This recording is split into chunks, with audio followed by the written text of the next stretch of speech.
রোদ বা বৃষ্টি, দীর্ঘ লাইনে দাঁড়িয়ে তেল নেয়ার এ চিত্র নিত্যদিনের। সারা দেশে জ্বালানি তেলের চাহিদা স্বাভাবিকের চেয়ে অনেক বেশি। প্রতিটি ফিলিং স্টেশনেই পেট্রোল ও অকটেনের ঘাটতি রয়েছে।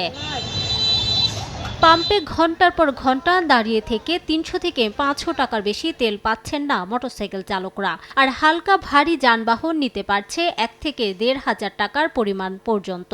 তেল না থাকায় দীর্ঘ সময় বন্ধ রাখতে হচ্ছে পাম্পগুলো। এতে চরম ভোগান্তিতে পড়েছেন সংশ্লিষ্টরা।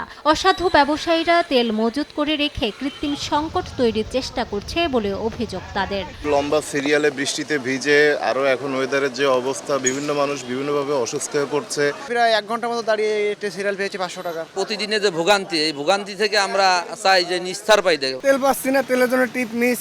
এদিকে খুলনার দৌলতপুরের পদ্মা, মেঘনা ও যমুনা ৩টি জ্বালানি তেলের ডিপো থেকে তেল সরবরাহ অব্যাহত রয়েছে। তবে তা চাহিদার তুলনায় কম হওয়ায় সংকট কাটছে না বলে জানান পাম্প মালিক, লরি চালকরা। একই সঙ্গে একটি অংশের প্রয়োজনের তুলনায় বেশি তেল নেয়ার প্রবণতাকেও দুষছেন তারা। আমার ১৩,৫০০ গাড়ি, আমি ৪,০০০ লিটার তেল পেলাম। আমাদের যা চাহিদা সেই অনুযায়ী আমাদের তেল আসতেছে না। আমরা রেশনিং পদ্ধতিতে পাচ্ছি এবং রেশনিং পদ্ধতিতেই আমরা তেলটা দিচ্ছি।